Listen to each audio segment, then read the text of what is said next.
So hello everyone and good morning सभी को। उम्मीद करता हूँ मेरी वॉइस प्रॉपर आ रही होगी सभी तक। एक बार कंफर्म करेंगे।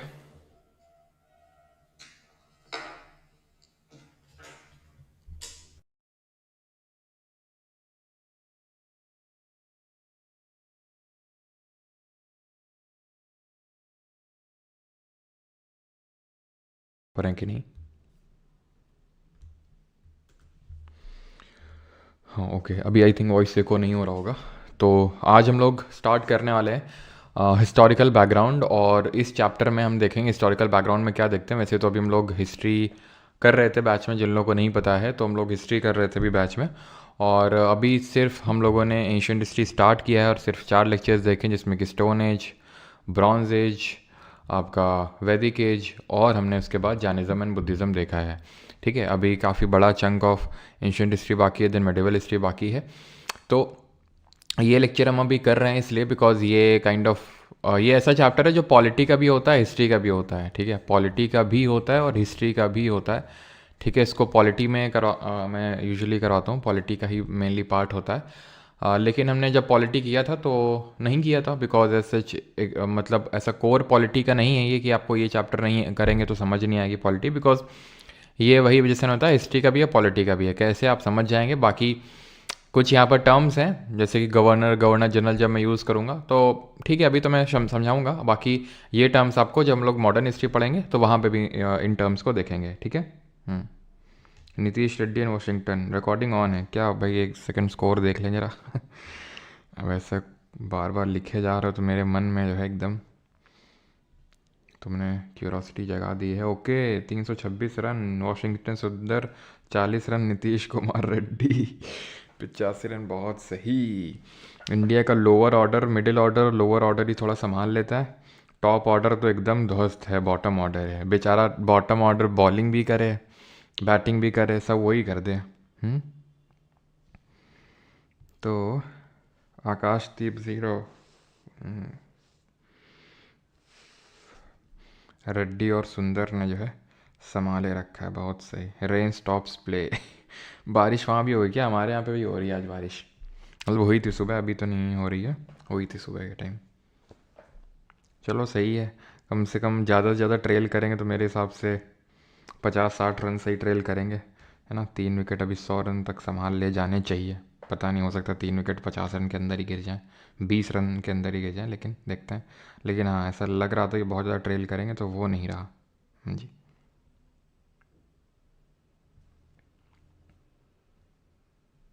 ये मास्टर को शनिवार को आराम को भी आराम नहीं। अरे भाई, ये एक पॉलिटी का चैप्टर बाकी था। ठीक है, नहीं पढ़ना है मत पढ़ो, है ना, बाद में कर लेना, ऐसा कोई ज़रूरी नहीं है। शनिवार मनाना है मना लो, शनिवार भी। ठीक है।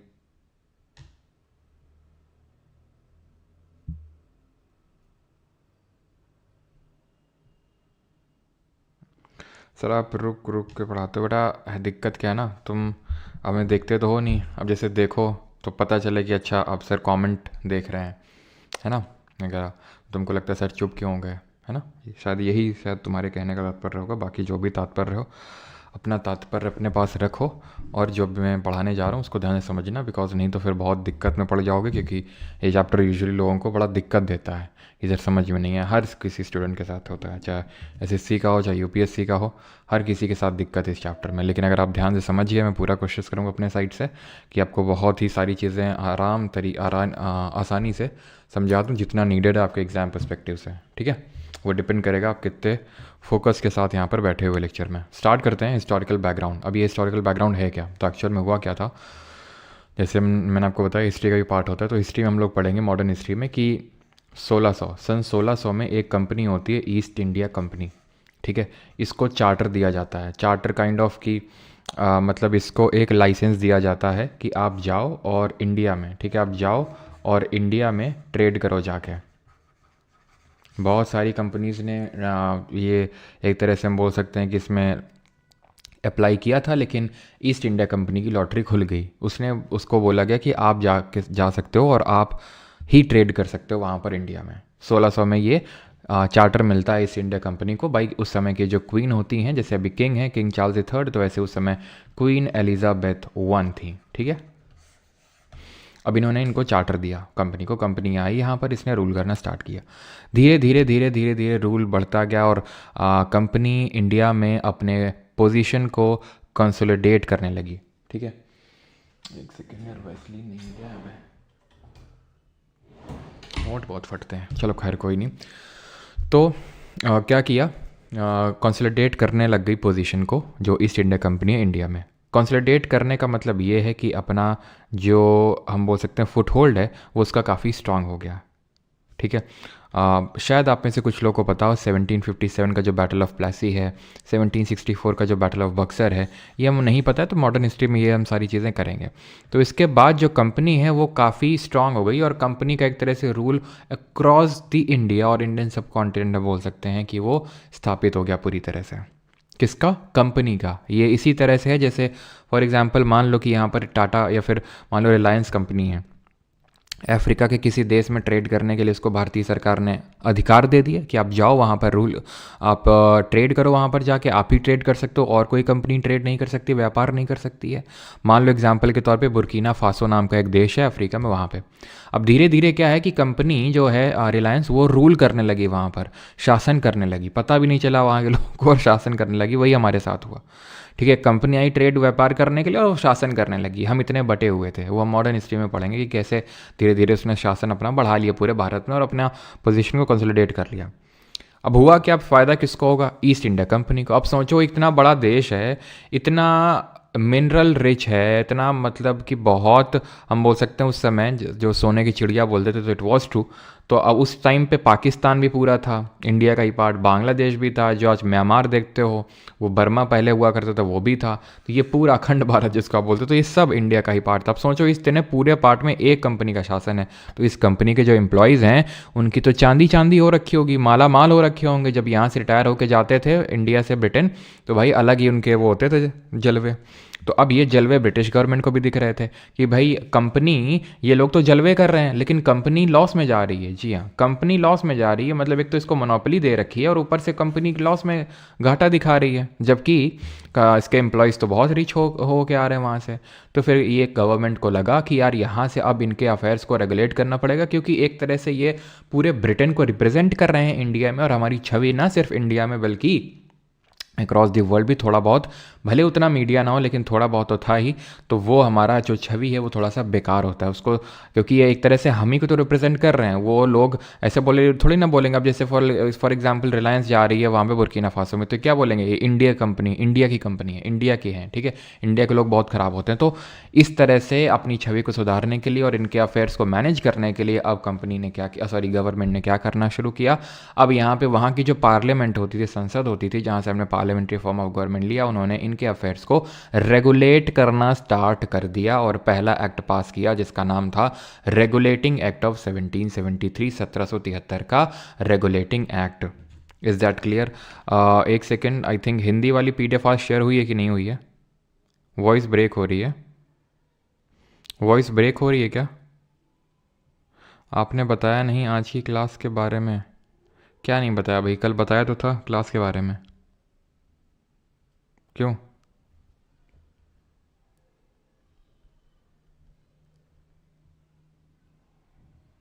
कल बताया तो था क्लास के बारे में। वॉइस ब्रेक हो रही है क्या? No sir, okay, no voice break, ठीक है। तो हिंदी की PDF आज नहीं शेयर हुई ना?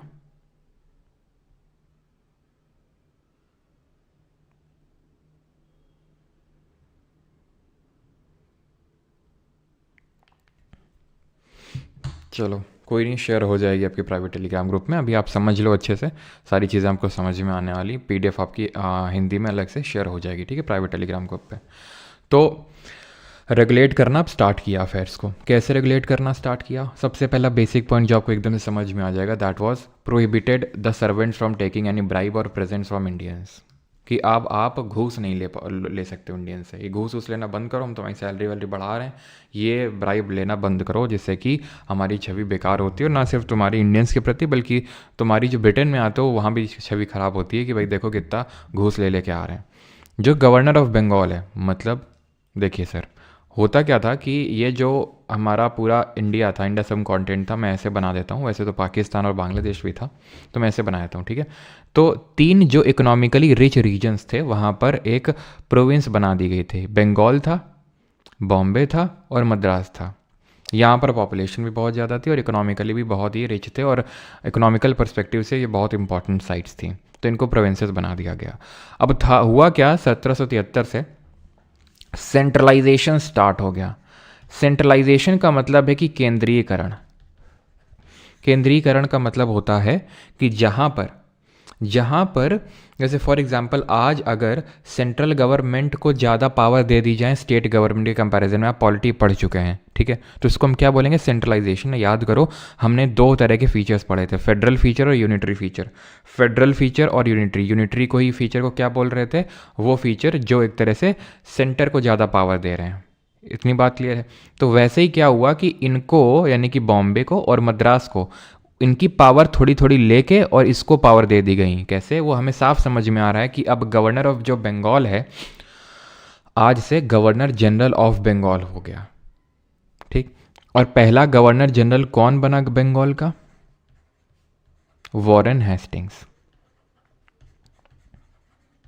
इतनी बात क्लियर कि बॉम्बे का भी गवर्नर था उसके पास, ठीक है, बंगाल का भी गवर्नर था और मद्रास का भी गवर्नर था, ठीक है। लेकिन जो बंगाल का गवर्नर था उसको ज़्यादा पावर दे दी गई, यानी कैसे, उसको गवर्नर जनरल ऑफ बंगाल बना दिया गया, ठीक है, क्लियर।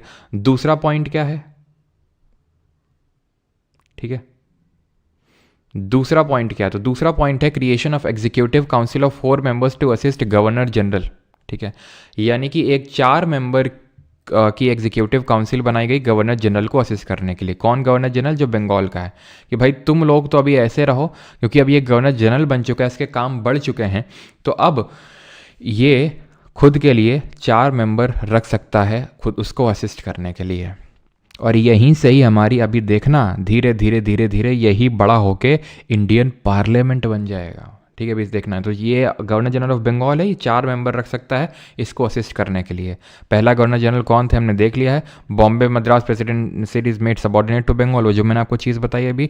और एक सुप्रीम कोर्ट को स्टैब्लिश किया गया कि भाई अगर मान लो जस्टिस डिलीवर करना है तो यहाँ पे तो कोई कोर्ट है ही नहीं जैसे कि ब्रिटेन में एग्जिस्ट करती है। तो यहाँ की पार्लियामेंट ने जो रेगुलेटिंग एक्ट पास किया 1773 में, उसमें बोला कि कलकत्ता में एक हाई कोर्ट होगी, सॉरी सुप्रीम कोर्ट होगी, हाई कोर्ट नहीं, ध्यान रखना सुप्रीम कोर्ट है, और उसमें एक चीफ जस्टिस और 3 अदर जजेस होंगे। और पहले चीफ जस्टिस कौन बना ये ध्यान रखना। वैसे तो आज तक मैंने एसएससी में क्वेश्चन नहीं देखा इस पे कि कौन चीफ जस्टिस था, लेकिन मैं फिर भी नाम लिख देता हूँ यहाँ पे, एलिजा इम्पे। वैसे तो हमारे हीरा लाल जय किशन दास कनिया थे, एच जे कनिया, लेकिन वो इंडिपेंडेंट इंडिया के पहले चीफ जस्टिस थे। ये 1773 के रेगुलेटिंग एक्ट से जो सुप्रीम कोर्ट बना कैलकाटा में, उसमें एलिजा इम्पे थे। आई अगेन रिपीट, कभी क्वेश्चन आया नहीं इस पर, लेकिन ये ध्यान रखना सुप्रीम कोर्ट कैलकाटा में जो है आपका स्टैब्लिश हुआ था। और एक चीज़ ध्यान रखना, अभी रिसेंट में ये अभी इसको करवाने का एक और भी कारण है इस चैप्टर को। वैसे तो मैं करवा भी सकता था इसको जब हिस्ट्री करवा देता, मॉडर्न हिस्ट्री तब, लेकिन क्योंकि मेंस का भी एग्ज़ाम लगा हुआ है और अभी रिसेंट में स्टेनो का पेपर उठा के देख लो, एमटीएस को उठा के देख लो, जितने भी एग्जाम्स हुए हैं उसमें ये एक्ट से यानी जो मैं आपको क्लास करवा रहा हूँ, ये डिफरेंट जो एक्ट्स हैं उनसे काफ़ी क्वेश्चंस आए हैं। तो ये काफ़ी इंपॉर्टेंट चैप्टर हो जाता है, ठीक है, जिसको हम एकदम नेग्लेक्ट कर देते हैं। काफ़ी लोगों को तो पता ही नहीं कि हाँ भाई इस तरह का भी चैप्टर होता है, फिर ये तरह के जो क्वेश्चंस होते हैं वो एक चैप्टर में अलग से आते हैं, ठीक है। तो ये वाला 6 पॉइंट भी देख लिया। Court of director reports on revenue, civil and military affair. देखो कंपनी अभी क्या कर रही है, कंपनी एकदम अभी पैसा ट्रेड कर रही है, यानी कॉमर्स उसी को बोलते हैं। तो कॉमर्शियल फंक्शंस को मैनेज करने के लिए कंपनी के एक कोर्ट ऑफ डायरेक्टर बनाने को बोला गया कि ये कोर्ट ऑफ डायरेक्टर होगा जो कॉमर्शियल फंक्शंस को मैनेज करेगा। कॉमर्शियल फंक्शंस का मतलब ये होता है कि कहाँ ट्रेड करना है, किसके साथ ट्रेड करना है, कैसा व्यापार करना है, वो सारा व्यापारिक जो चीज़ों के लेकर डिसीजंस हैं वो कोर्ट ऑफ डायरेक्टर्स लेगा। आई होप 1773 आपको पूरी तरह से क्लियर हो गया होगा। लेटेस्ट रिवाइज क्विकली, हमने क्या पढ़ा 1773 के एक्ट में?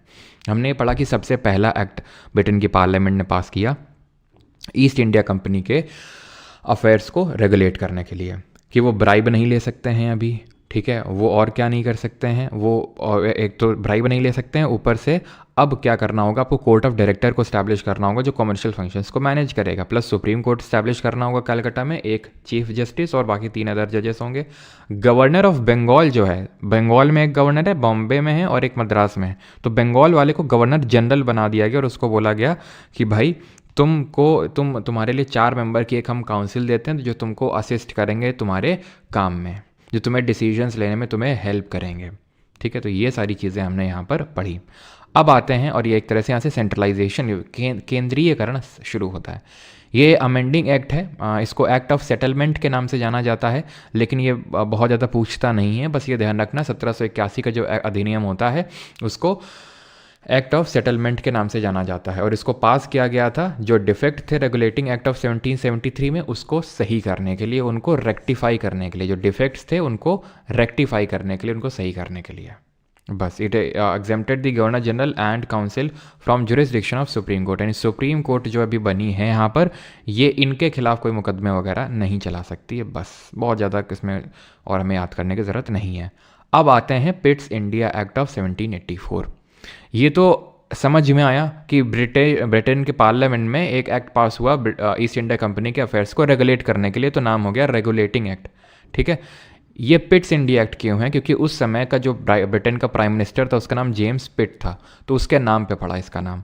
It differentiated commercial and political functions of company, और we can say commercial and administrative functions of the company, administrative, ठीक है, administrative functions of the company. अब कॉमर्शियल फंक्शन और एडमिनिस्ट्रेटिव फंक्शन में क्या अंतर होता है, तो जैसे कि अगर मैं व्यापार कर रहा हूँ, मैं कि भाई मैं फॉर एग्जांपल कि चाय, मसाले, ठीक है, ये सब मैं, नमक हो गया, इधर से उधर इंपोर्ट एक्सपोर्ट ये सब कर रहा हूँ, तो वो कॉमर्स का पार्ट हो गया। मैं कहीं ज़मीन का अधिग्रहण कर रहा हूँ, ठीक है, ये सब, तो ये सब एडमिनिस्ट्रेशन का पार्ट हो गया, एडमिनिस्ट्रेटिव फंक्शन हो गया। तो ब्रिटेन के पार्लियामेंट ने बोला देखो भाई अपने कॉमर्शियल फंक्शन अलग करो और एडमिनिस्ट्रेटिव फंक्शन अलग करो। कैसे अलग करेंगे, कॉमर्शियल फंक्शन को देखने के लिए तो कोर्ट ऑफ डायरेक्टर बना ही हुआ है पहले से ही।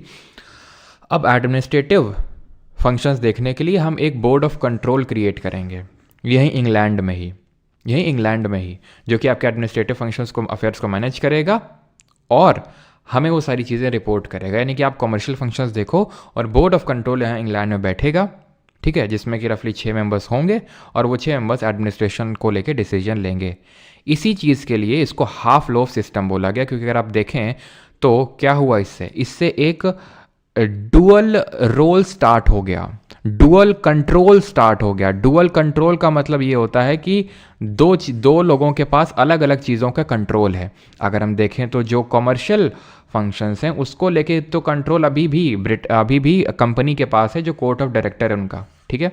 लेकिन जो एडमिनिस्ट्रेशन है यानी कि प्रशासन है वो चला गया, एक तरह से हम बोल सकते हैं कि ब्रिटेन की पार्लियामेंट के हाथ में, फिर ब्रिटेन की उस टाइम की गवर्नमेंट के हाथ में। क्लियर इतनी बात।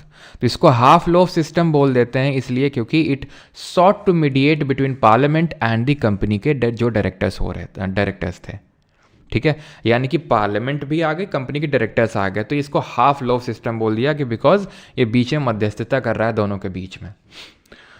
For the first time company territories in India was called as British possessions in India. पहली बार कंपनी का जो टेरिटरी था भारत में उसको ब्रिटिश पोजेशंस बोला गया। मतलब कि भाई यहाँ से अब कंपनी के लिए दिक्कतें बढ़ने वाली थी। It was kind of signal.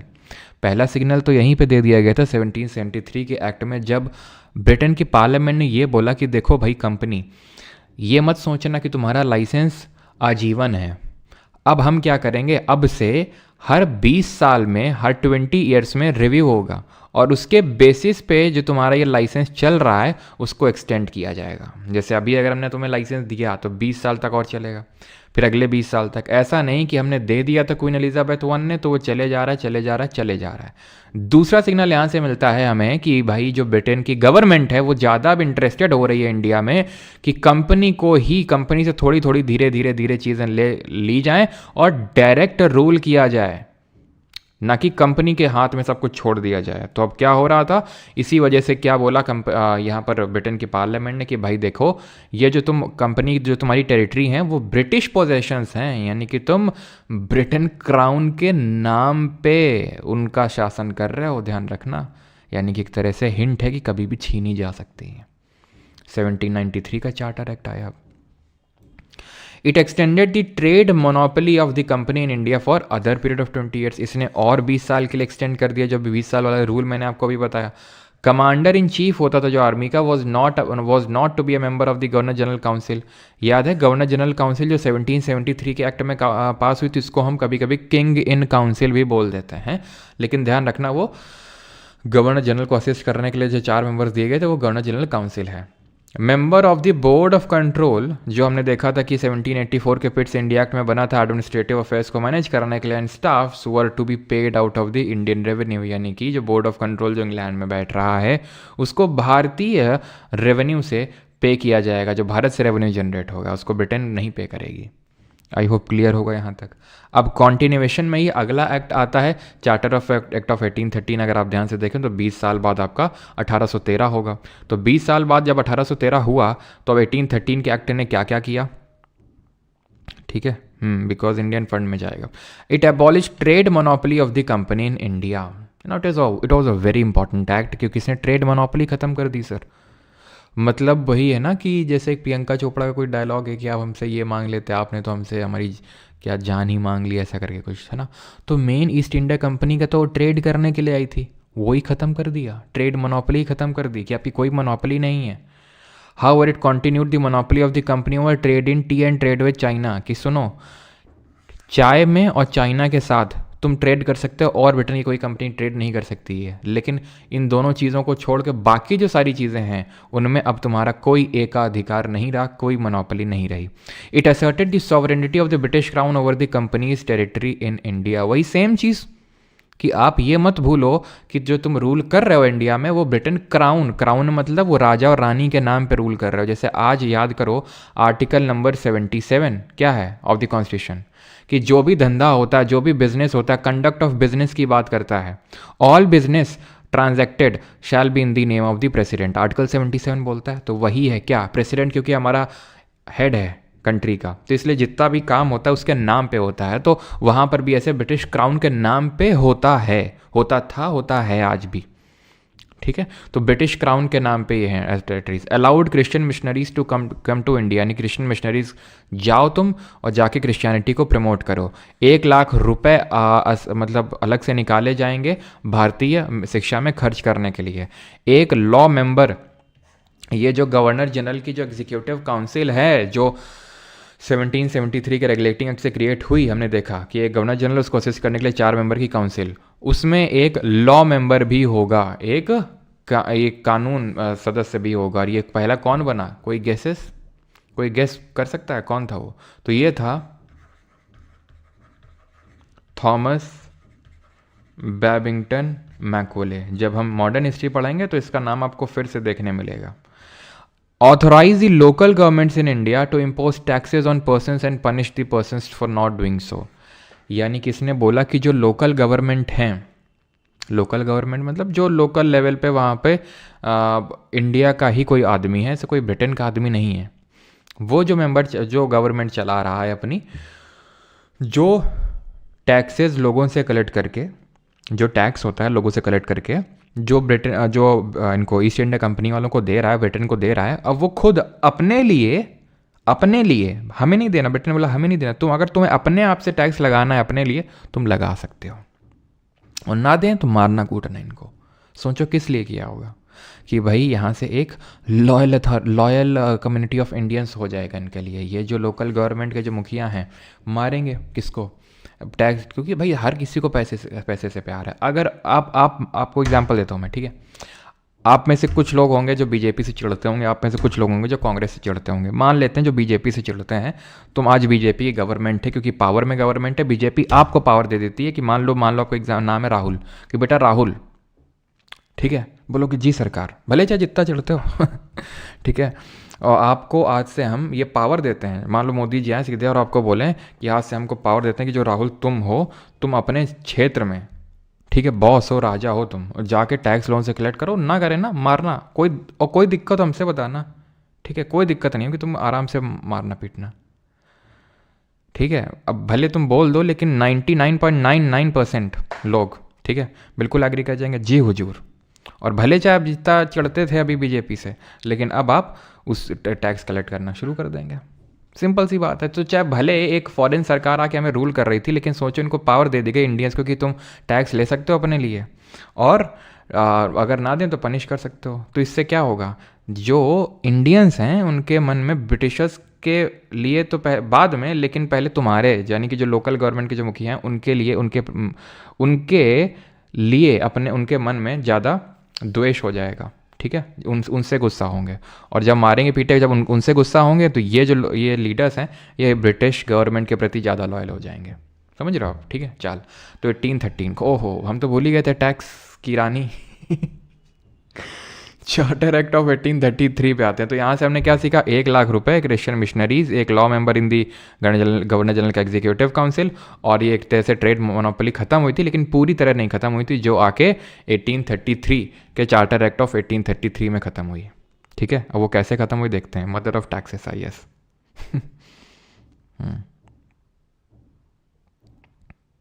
इसलिए मैं नोटा दबाता हूँ। अच्छा अच्छा अच्छा।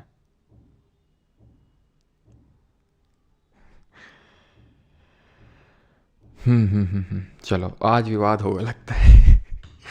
आज विवाद हो गया रहेगा। आज 1833 का चार्टर एक्ट देखते हैं। ठीक है, तो गवर्नर जनरल ऑफ बंगाल जो है ये गवर्नर जनरल ऑफ इंडिया बन गया सबसे पहली बार। यानी हम क्या बोल सकते हैं, जो सेंट्रलाइजेशन शुरू हुआ था 1773 के रेगुलेटिंग एक्ट से, वो अपने चरम सीमा पे पहुंच गया 1833 पे। कैसे चरम सीमा पे पहुंचा, governor of Bengal governor general of Bengal बना था 1773 में। अब यहाँ पर आके जो गवर्नर जनरल ऑफ बंगाल है वो गवर्नर जनरल ऑफ इंडिया बन चुका था। और पहला गवर्नर जनरल ऑफ इंडिया कौन बना, विलियम बेंटिक। पहला गवर्नर जनरल ऑफ बंगाल कौन बना था, जल्दी से कमेंट में बताइए। ही डिप्राइव्ड, मतलब this act deprived the governor of Bombay and Madras of their legislative power. यानी कि अब इनके लिए कानून भी, यानी बॉम्बे वाले के लिए और मद्रास वाले के लिए भी कानून कौन बनाएगा, बॉम्बे वाला। तो वही ये दूसरे पॉइंट का मतलब है। लेजिस्लेटिव पावर का मतलब होता है कानून बनाने की पावर, शक्ति। It ended the activities of East India Company as a commercial body and it became a purely administrative body. वही जो मैं आपको बता रहा था सर कि यहाँ पर ट्रेड मोनोपोली खत्म तो हुई थी, लेकिन पूरी तरह खत्म नहीं हुई थी। एक्सेप्शंस दो थे, चाय और चाइना। यहाँ पे वो चाय और चाइना भी चले गए और चांदनी चौक टू चाइना हो गया। यानी कि अब यहाँ पर कॉमर्शियल फंक्शंस पूरे तरह से खत्म कर दिए गए and it ceased to be a commercial body, it became purely an administrative body. पूरी तरह से प्रशासन संभालने को बोल दिया गवर्नमेंट ने।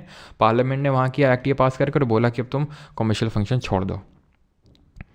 It provided for the establishment of a law commission. अभी वहाँ पर एक लॉ मेंबर को ऐड किया गया था गवर्नर जनरल की एग्जीक्यूटिव काउंसिल में। यहाँ एक अलग से कमीशन ही बिठा दिया गया, जो बाद में हम देखेंगे जाके इसका काम क्या था कि इंडियन लॉज को कोडिफाई करना। आपने सुना होगा इंडियन पीनल कोड, ये 1860 में आया था, 1860 में। और इसके लिए, इन सब के लिए पता है किसको जिम्मेदार माना जाता है, इसके लिए जिम्मेदार माना जाता है जो हमारा थॉमस बेबिंगटन मैकुले है। ठीक, क्लियर है। आप भी ज़रा बताइए इंडियन पीनल कोड का नया नाम क्या हो चुका है, भारतीय क्या है, ये हो गया आपका भारतीय न्याय संहिता। ठीक है, एक हो गया भारतीय न्याय संहिता, ठीक है, भारतीय नागरिक संहिता और भारतीय साक्ष्य अधिनियम। जो इंडियन एविडेंस एक्ट है वो भारतीय साक्ष्य अधिनियम, CRPC क्रिमिनल प्रोसीजर कोड भारतीय नागरिक सुरक्षा संहिता, और इंडियन पिनल कोड भारतीय न्याय संहिता हो चुके हैं। आपको पता होगा है ना, फ्रॉम 1 जुलाई 2024। और ये जो सवाल है ये मेंस में पूछे जाने के काफ़ी ज़्यादा चांसेस हैं, तो जो मेंस वाले स्टूडेंट हैं इन एक्ट को थोड़ा सा ध्यान से देख लीजिएगा। It attempted to introduce a system of open competition of selection of civil servants। तो सिविल सर्विसेज के लिए एक ओपन कंपटीशन करवाने का अटेम्प्ट किया, करवाया नहीं, सिर्फ अटेम्प्ट हुआ था अभी। ठीक है, सिर्फ अटेम्प्ट किया था अभी। 1853 का जो चार्टर एक्ट था उसने, और अब यहाँ पे 1833 वाला गया, तो इसमें हमने क्या चीज़ पढ़ी हम देखेंगे नहीं, ऐसे रिकॉल करो। ठीक है, टैक्सेसा मदर टैक्सेसा का फेज देख के कि देखो, सबसे पहली बात governor general of Bengal governor general of India बन गया, पहली बात। दूसरी बात, एक लॉ कमीशन अलग से बिठाया गया। तीसरी बात यह है कि अब यहाँ से पूरी तरह से कमर्शियल फंक्शंस खत्म, एडमिनिस्ट्रेटिव बॉडी बन गई ईस्ट इंडिया कंपनी। और अटेम्प्ट किया था, तो ये आपको याद करने की ज़रूरत नहीं है कि सिविल सर्विसेज का ओपन कंपटीशन करने के लिए अटेम्प्ट किया था, तो बहुत ज़्यादा रटने की ज़रूरत नहीं है। अब आते हैं 1853 का, इसने अटेम्प्ट किया था कि ओपन कॉम्पिटिशन शुरू हो जिसमें इंडियंस नॉन इंडियंस सब पार्टिसिपेट करें, इसने कर दिया वो। इसने क्या किया, इसने वो कर दिया, it introduced open competition for civil services. ठीक, now it separated legislative and administrative functions of the governor general council. कैसे? वो जो गवर्नर जनरल की काउंसिल थी जिसमें गवर्नर जनरल था और उसके 4 मेंबर जो 1773 में बनाए गए थे, अब इसको बोला कि सुनो भैया तुम 6 और ले लो, नहीं ले लो तुम 6 इलेक्ट्रॉन और ले लो, 6 इलेक्ट्रॉन और ले लो तुम ठीक है, और ये जो है ये हो जाएगी तुम्हारी एग्जीक्यूटिव काउंसिल और ये हो जाएगी लेजिस्लेटिव काउंसिल। क्या समझे गुरु? एग्जीक्यूटिव और लेजिस्लेचर में क्या अंतर होता है बताओ जरा, पॉलिटी पढ़ चुके हो ना। तो एग्जीक्यूटिव और लेजिस्लेचर में क्या अंतर होता है? लेजिस्लेचर लॉ बनाता है, एग्जीक्यूटिव लॉ को इम्प्लीमेंट करता है ना। और लॉ को रिव्यू कौन करता है जरा बताओ? तो अभी तक ये जो गवर्नर जनरल उसकी एग्जीक्यूटिव काउंसिल थी वो सिर्फ लॉ को रिव्यू कर रही थी, अब उसको 6 मेंबर्स और दे के क्या क्रिएट कर दी गई? लेजिस्लेचर क्रिएट कर दिया गया। जैसे कि ये प्रधानमंत्री हैं, प्रधानमंत्री का एक कैबिनेट होता है, काउंसिल ऑफ मिनिस्टर का पार्ट होता है, काउंसिल ऑफ मिनिस्टर होता है जिसमें मान लो मोदी जी हैं और नितिन गडकरी हैं, राजनाथ सिंह हैं, हमारी मदर टैक्सेसा हैं, ठीक है। तो ये एस जयशंकर जी हैं, तो ये सारी लोग कैबिनेट का पार्ट हैं। देन ऐसे कुछ और मेंबर्स हैं, तो ये सब मेंबर क्या हैं? ये इनको बोलते हैं एग्जीक्यूटिव, लॉ इम्प्लीमेंट करने का काम। कहाँ बैठते हैं? पार्लियामेंट में जाके बैठते हैं। लेकिन क्या सिर्फ यही बैठते हैं? ना, राहुल गांधी और ये सब लोग यानी कि ऑपोजिशन वाले, इंडिया गठबंधन वाले भी बैठते हैं, ये सब भी बैठते हैं। ये इनको सबको मिला देंगे तो क्या बोलते हैं? इनको बोल देते हैं लेजिस्लेचर। उसी चीज़ का तो जन्म हो रहा है यहाँ से।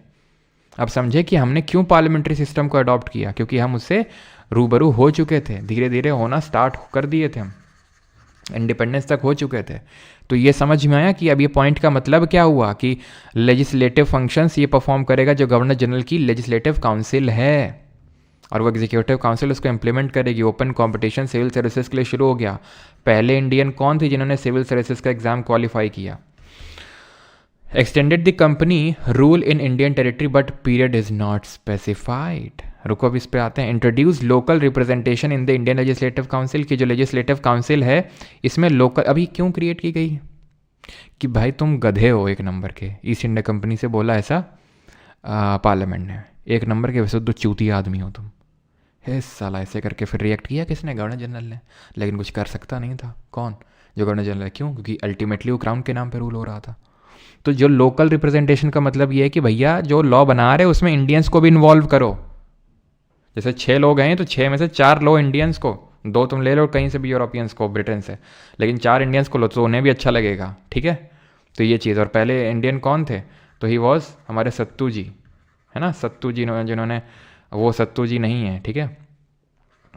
शादी कौन सा वो है मूवी, शादी करके क्या है पता नहीं, है ना, जिसमें वो सिविल सर्विसेज का एग्ज़ाम क्वालिफाई करता है ना। तो सत्येंद्र प्रसाद, उसमें सत्तू ही तो बोलती है वो, है ना, सत्येंद्र प्रसाद सिन्हा। तो Satyendra Prasad Sinha was the first to qualify. Local representation समझ में आया। Of the 6 legislative members of the governor general council 4 members were to be appointed by the local government of Madras, Bombay, Bengal and Agra. जो मैंने आपको बात बताई कि 6 में से 4 इंडियंस को लो। और ये पॉइंट क्या है? It extended the companies rule in Indian territory but period is not specified. कि भैया अभी तो 20 साल बोल रहे थे, 20 साल बाद अब कंपनी को कोई टाइम नहीं बताया गया। कंपनी बोला टाइम, बोलता है टाइम तो अब नहीं बता पाएंगे। और कंपनी का हाल कुछ ऐसा हुआ। क्यों? समझ आ गया था उसको। अब जो है जाने वाला है, जो एडमिनिस्ट्रेटिव फंक्शन बचा है वो भी जाने वाला है हाथ से। और हुआ भी वो। ब्रिटेन गवर्नमेंट को तो एक बहाना चाहिए था, बहाना उसको मिल गया। 1857 का जो रिवोल्ट था, 1857 की जो क्रांति हुई, तो ब्रिटेन ने बोला देखो यार तुम्हारी वजह से हुआ है। ईस्ट इंडिया कंपनी से बोला तुम्हारी वजह से हुआ है, तुम ढंग से रूल नहीं कर पा रहे हो, गवर्न नहीं कर पा रहे हो, तो इतना भयंकर जो आक्रोश डेवलप हुआ है इंडियंस के मन में ब्रिटिशर्स के प्रति, वो तुम्हारी वजह से हुआ है। तो ईस्ट इंडिया कंपनी बोला तो ब्रिटेन गवर्नमेंट तो अब तुम निकल लो। अब यहाँ पर हम एक गुड गवर्नमेंट लेके आएंगे। एक गवर्नमेंट ऑफ इंडिया एक्ट लाया 1858 और उसके थ्रू बोला कि अब हम यहाँ पर एक गुड गवर्नमेंट लाएंगे, इसलिए अब तुमको हम यहाँ से कर रहे हैं अलविदा। एबॉलिश कर दिया ईस्ट इंडिया कंपनी को।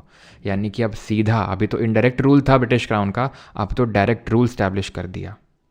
ठीक है, क्लियर है? तो अब डायरेक्ट रूल स्टैब्लिश कर दिया यहाँ पर ब्रिटिश क्राउन का।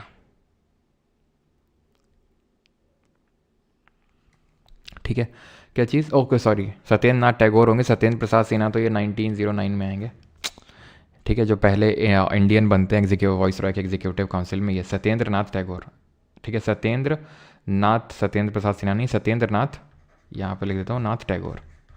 ठीक है, अभी सत्येंद्र प्रसाद सिन्हा जी भी आएंगे, सत्तू जी भी। ठीक, क्लियर है? फीचर्स पे आते हैं। It change the designation of governor general of India to that of viceroy of India. यानी कि आप देख रहे हो 1773 में गवर्नर ऑफ बंगाल बना गवर्नर जनरल ऑफ बंगाल, 1833 में बना governor general of Bengal governor general of India, और अब गवर्नर जनरल ऑफ इंडिया बन रहा है वॉइस रॉय ऑफ इंडिया। ऐसा नहीं है कि जो अभी ईस्ट इंडिया कंपनी का आदमी था गवर्नर जनरल ऑफ इंडिया, उससे बोला तुम निकल लो, अब हमारा कोई नया आदमी ना, उसी को बोल दिया कि तुम रहो, ईस्ट इंडिया कंपनी जा रही, लेकिन तुम ईस्ट इंडिया कंपनी के अभी तक एम्प्लॉय थे, अब ईस्ट इंडिया कंपनी के लिए अभी तक काम करे, तब हमारे लिए काम करो तुम। Lord Canning. ठीक है, तो कैनिंग जो है ये बन गया पहला वॉइस रॉय ऑफ इंडिया। इस एक्ट ने और क्या काम किया? बहुत इंपॉर्टेंट काम किया, ध्यान से देखना। और इसको हम क्वींस प्रोक्लेमेशन के नाम से भी जानते हैं, क्योंकि सीधा रानी के द्वारा इशू किया गया था। क्वींस प्रोक्लेमेशन के नाम से भी इसको जानते हैं। ठीक है, और हिंदी की PDF आप डाउनलोड कर सकते हैं, आपके प्राइवेट टेलीग्राम ग्रुप में डल चुकी है, तो आप अलग से खोल सकते हैं, समझ सकते हैं। नहीं खोलना है तो मत खोलो, मतलब PDF को, और अभी यहीं से आप पढ़ सकते हो, आराम से समझो कायदे से, उसके बाद पढ़ लेना। ठीक है, जैसी आपकी इच्छा। It ended the system of double government या dual government by abolishing the board of control और court of director. Court of director जो 1773 में आ गया था, बोर्ड ऑफ कंट्रोल जो 1784 के पिट्स इंडिया एक्ट में आया था, इन दोनों को बोला तुम भी निकल लो, अब तुम्हारा कोई काम नहीं है। और एक ऑफिस क्रिएट किया इसने सेक्रेटरी ऑफ स्टेट का, जो कोई और नहीं, ब्रिटेन की जो पार्लियामेंट, ब्रिटेन की जो गवर्नमेंट थी, जो सरकार थी, तो उन्हीं की सरकार का एक कैबिनेट मिनिस्टर था ये। जैसे आज को मान लो मोदी जी किसी को बोल दें, जैसे कि राजनाथ सिंह को, कि तुम मतलब आज से सेक्रेटरी ऑफ स्टेट हो, और बुर्किना फासो में जो रिलायंस कंपनी को तुमने वापस बुला लिया है, अब जो रूल हो रहा है हमारे नाम से वहाँ पे, तो उस कंट्री के अफेयर्स के लिए पूरी तरह से तुम जिम्मेदार हो। तो बस वैसा ही है कि ब्रिटेन पार्लियामेंट का एक मेंबर है, यानी कि एक मेंबर ऑफ पार्लियामेंट, सांसद है वहाँ का, उसको वहीं पे बिठाया गया, बोला गया कि तुम इंडिया के अफेयर्स के लिए पूरी तरह से रिस्पॉन्सिबल हो, तो पार्लियामेंट में अगर कोई सवाल पूछा जाएगा इंडिया को लेकर, तो तुम आंसर करोगे और तुम ही सारा कुछ हमें बताओगे। तो सेक्रेटरी ऑफ स्टेट अकेले तो यह काम कर नहीं सकता है, तो उसको असिस्ट करने के लिए 15 मेंबर की एक काउंसिल दे दी गई। ठीक, क्लियर है यहाँ तक? ठीक है, वही 5वें पॉइंट में वही सेम चीज़ लिखी हुई है। यहाँ तक समझ में आ गया? 1858 रिवाइज कर लें इसको। 1858 ने क्या किया? पहली बात तो इसने हटा दिया किसको? ईस्ट इंडिया कंपनी को सीधा अबॉलिश कर दिया। इसको हम एक्ट ऑफ गुड गवर्नमेंट बोलते हैं। इसने बोर्ड ऑफ कंट्रोल और कोर्ट ऑफ डायरेक्टर्स को भी खत्म कर दिया। इसने सेक्रेटरी ऑफ स्टेट की नई पोजीशन क्रिएट की और उसको 15 मेंबर की काउंसिल दे दी असिस्ट करने के लिए, और इसने गवर्नर जनरल ऑफ इंडिया को वाइस रॉय ऑफ इंडिया बना दिया, जो पहला कैनिंग बना। अब यहाँ पर मैं एक आपको एक्ट नहीं बता रहा हूँ, और सॉरी एक इसका प्रोविजन बता दे रहा हूँ, लेकिन हिस्ट्री में आपको और ज़्यादा अच्छे से समझ में आएगा कि 1857 की जब क्रांति हुई थी, तो उसके बाद इस एक्ट ने क्या किया? पहले तो इसने एक पील कमीशन का, पील आयोग का गठन किया कि भाई ये बताओ पील आयोग कि इंडियन आर्मी में इंडियंस कितने रखे जाने चाहिए। तो पील आयोग ने बोला कि यार इंडियंस कम रखो। देखो 1857 में क्या हुआ, अभी इंडियंस को तुमने रखा आर्मी में। अब आर्मी होती है तुमको प्रोटेक्ट करने के लिए, और जिनके कंट्री में तुम रूल कर रहे हो उन्हीं लोगों को ले लोगे, और उन्हीं लोगों ने विद्रोह कर दिया तो वो लोग तो अपने लोगों पे गोली चलाएंगे नहीं। तो एक काम करो, ब्रिटिशर्स को भरो आर्मी में। तो इंडियन आर्मी में ब्रिटिशर्स का नंबर इंक्रीज कर दिया गया on the recommendation of peel commission. अब आते हैं इंडियन काउंसिल एक्ट 1861। अभी सब क्या था? गवर्नमेंट चार्टर एक्ट अभी तक आ रहे थे। चार्टर एक्ट के बाद ही गवर्नमेंट ऑफ इंडिया एक्ट आया, और अब आया काउंसिल एक्ट। क्यों? क्योंकि अब यहां पर काउंसिल पे ज़्यादा जोर है। याद करो 1773 में गवर्नर जनरल, उसको 4 member. 1853 governor general council create कर दी गई, यानी कि लेजिस्लेटिव काउंसिल। अब क्या किया गया? Associating Indians with the law making process in 1862 viceroy ने नॉमिनेट किया Raja of Banaras Maharaja of Patiala Dinkar Rao to legislative council. तो जो उनकी काउंसिल थी, इन मेंबर्स को उन्होंने पहली बार नॉमिनेट किया। It initiated the process of decentralisation by restoring the legislative power to Bombay and Madras presidencies. यानी कि वो सेंट्रलाइजेशन जो 1773 में शुरू हुआ था कि भाई जहाँ से गवर्नर ऑफ बंगाल को गवर्नर जनरल ऑफ बंगाल बनाया गया। 1833 गवर्नर जनरल ऑफ बंगाल बना गवर्नर जनरल ऑफ इंडिया। मतलब सेंट्रलाइजेशन अपनी चरम सीमा पहुंच चुका था।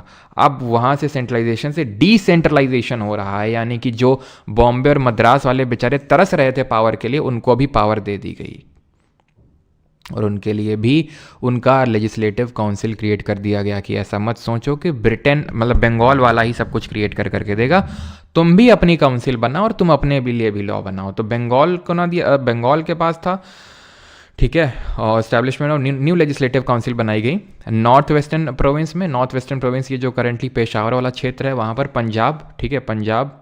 और इन कब 1862, 1886, 1897 में क्रिएट की गई। ये बिल्कुल भी याद करने की ज़रूरत नहीं, बिल्कुल भी याद करने की ज़रूरत नहीं कब क्रिएट किया गया इसको, ठीक है। Recognition to the portfolio system, सबसे पहली बार पोर्टफोलियो सिस्टम आया। ये पोर्टफोलियो सिस्टम क्या होता है?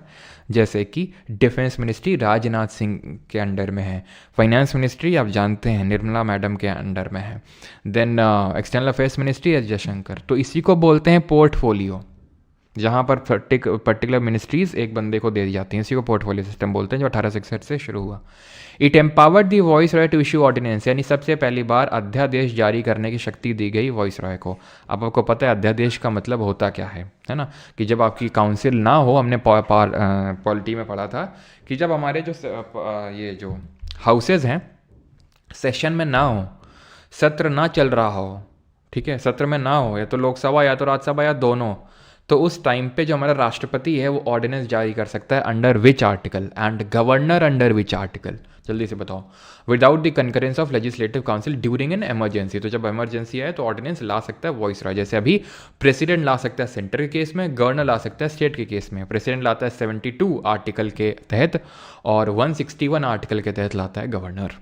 और इसका लाइफ कितना है? 6 महीने। जैसे कि हमने देखा था कि हमारा जो ये अभी करेंटली ऑर्डिनेंस आता है उसका maximum life in case of disapproval 6 महीने और 6 हफ्ते हो सकता है। अगर ये बात समझ में आई तो ठीक है, नहीं तो जाने दो, आगे बढ़ो। 1909 में आ जाओ तुम सीधा।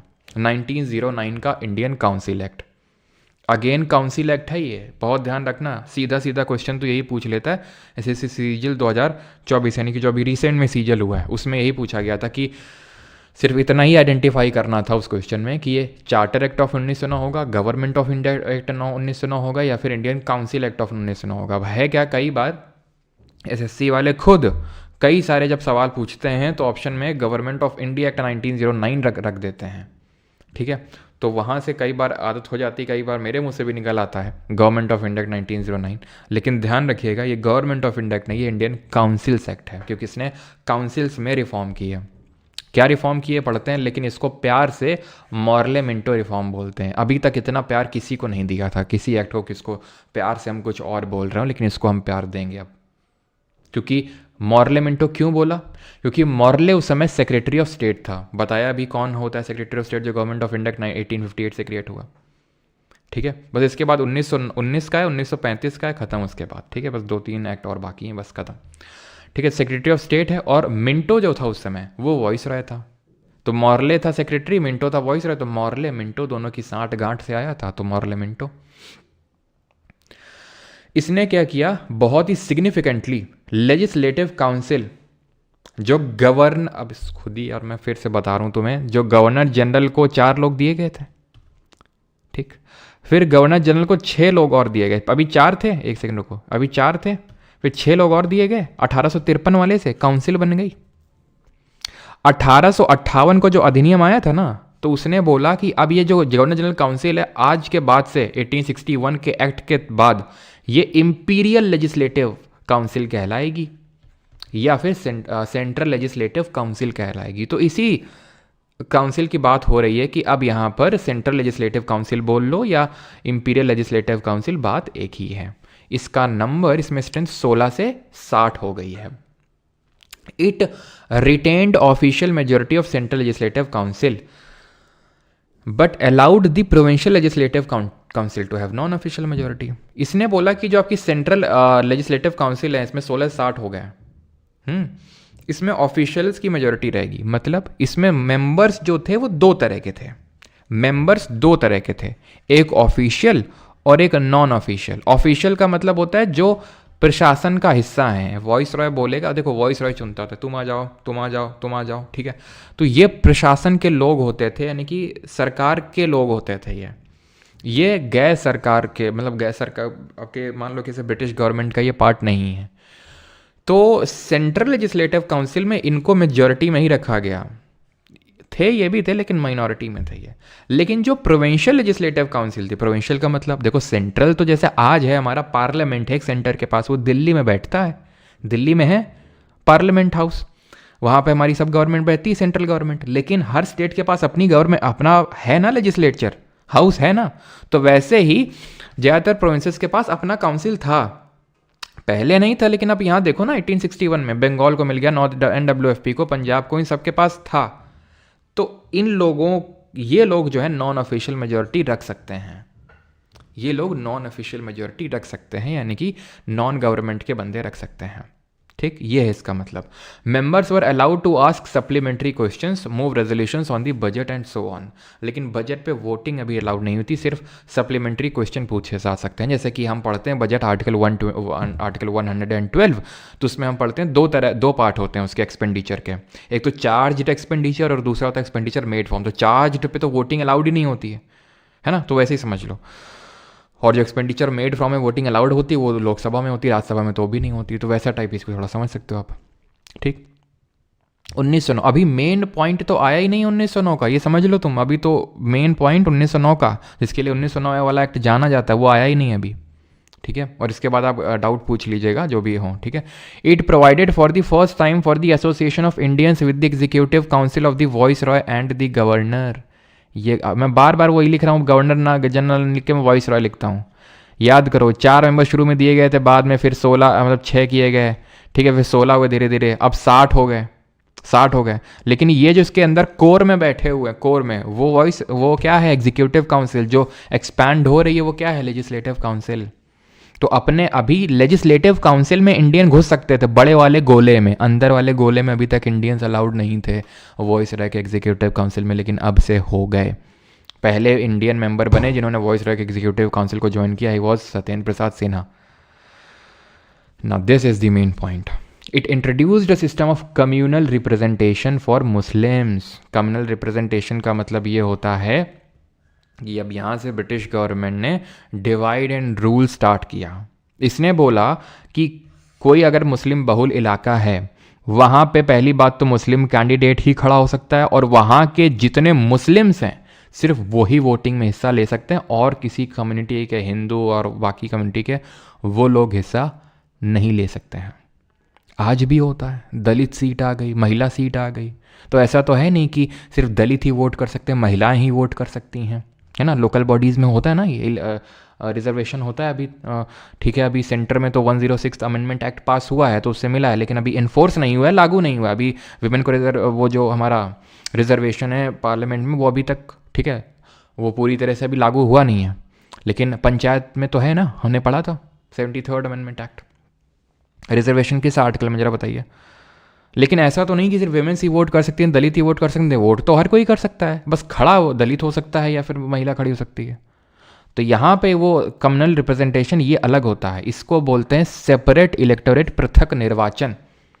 Under this Muslim members were to be elected only by Muslim voters. और इसीलिए इस मिंटो को फादर ऑफ कम्युनल इलेक्टोरेट, साम्य, भारत में साम्यवाद का जनक माना जाता है, father of communal electorate in India. अब किसी का कोई डाउट है तो पूछ सकता है। It also provided for the separate representation, और ये आप छोड़ दो, ठीक है, ये 4th पॉइंट तक ही आपको करना है। अब यहाँ पे इससे पहले 1919 वाला मैं शुरू करूँ, ठीक है, बस 2 ही एक्ट हैं, 1919 और 1935। आपका किसी कोई डाउट हो तो पूछ सकते हैं। 243D बिल्कुल सभी का सही है।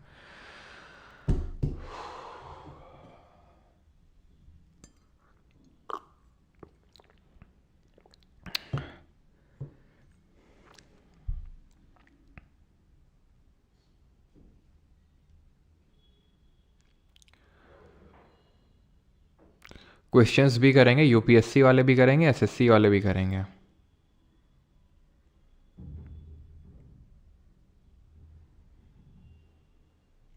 अरे डिस्काउंट 2.0 बैच अभी तो नहीं है।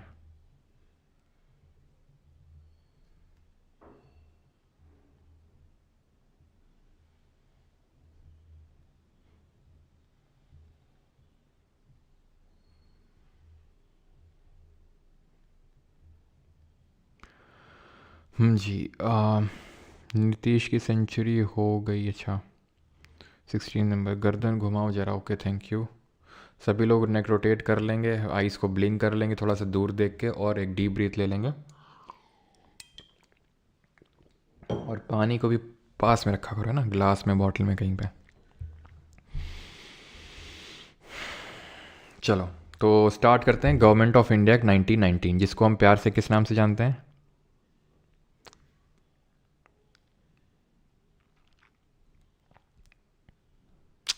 अरे यार शायद मैंने 72 और 161 को बोल दिया गलती से। 72 और 161 पार्डनिंग पावर होते हैं। ऑर्डिनेंस पावर आते हैं 123 एंड 213 में। यस ठीक है, ठीक है। 123 का प्रेसिडेंट आता है और 213 में आता है आपका गवर्नर का। 72 और 161 में पार्डनिंग पावर है दोनों के, ठीक है। I am really sorry for that. तो अभी आते हैं 1919 के एक्ट में।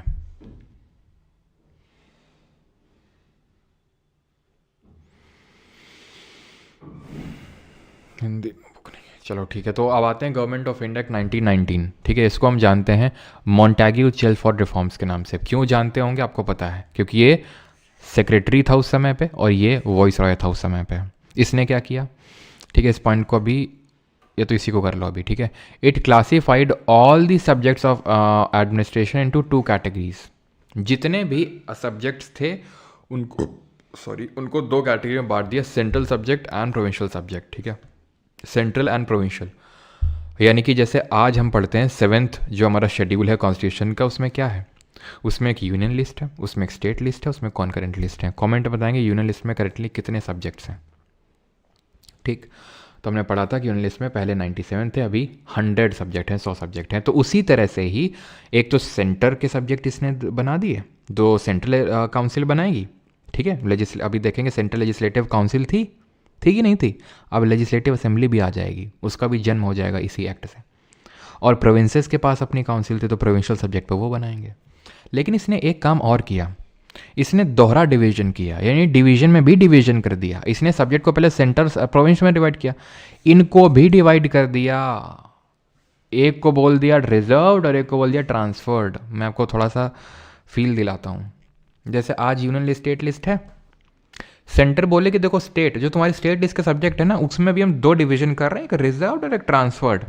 जो रिजर्व्ड वाले सब्जेक्ट हैं उसमें जब तुम लॉ बनाओगे तो हमसे पूछे बिना लॉ नहीं बना सकते हो, हमसे पूछना पड़ेगा। तो एक तरह से मैंने और कंट्रोल बिठा दिया किस पे, प्रोविंशियल सब्जेक्ट्स पे। तो बस वही है, प्रोविंशियल सब्जेक्ट्स को रिजर्व्ड और ट्रांसफर्ड में बांट दिया। रिजर्व्ड में किस सब्जेक्ट को रखा होगा, जो इंपॉर्टेंट सब्जेक्ट्स होंगे ब्रिटिश अफेयर्स के लिए, जो इंपॉर्टेंट सब्जेक्ट होंगे, जैसे police, administration of justice, prisons, land revenue, finance. जैसे आज भी पुलिस हो गया, हेल्थ हो गया, ठीक है, ये पुलिस वगैरह हो गया, हेल्थ हो गया, ये सब किस में आते हैं, लोकल सेल्फ गवर्नमेंट, ये सब किस में आते हैं, स्टेट लिस्ट के सब्जेक्ट हैं।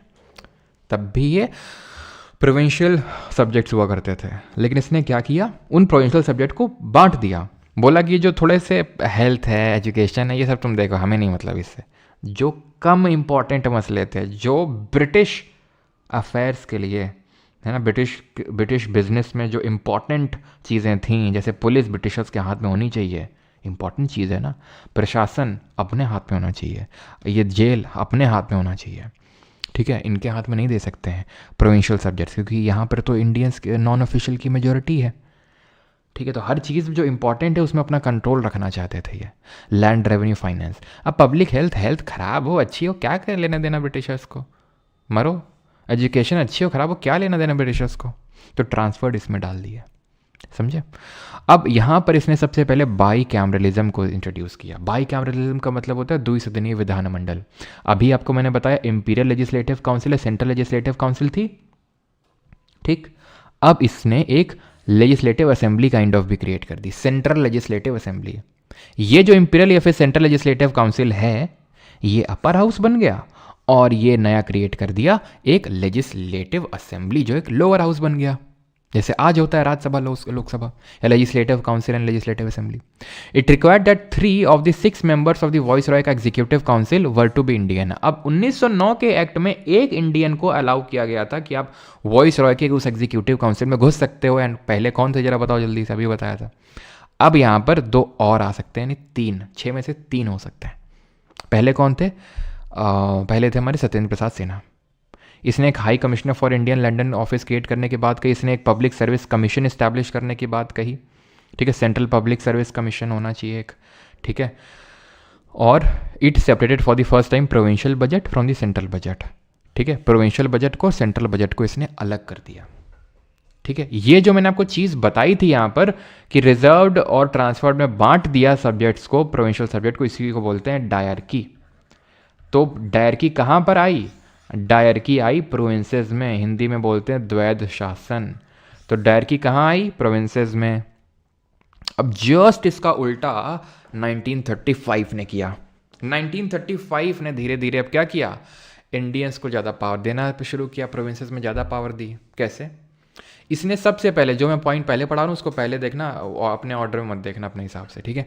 It abolish dyarchy in the provinces and introduce provincial autonomy in its place. यानी कि इसने प्रोविंसेस से डायरकी को ख़त्म कर दिया जो 1919 लाया था, और उनको स्वायत्ता दे दी, ऑटोनॉमी दे दी। और इसने डायरकी दे दी किसको? यहाँ पे लिखा नहीं है, ध्यान रखना। It introduce dyarchy at the central level. अब वही डायरकी को सेंटर में इंट्रोड्यूस कर दिया। Introduced dyarchy at centre.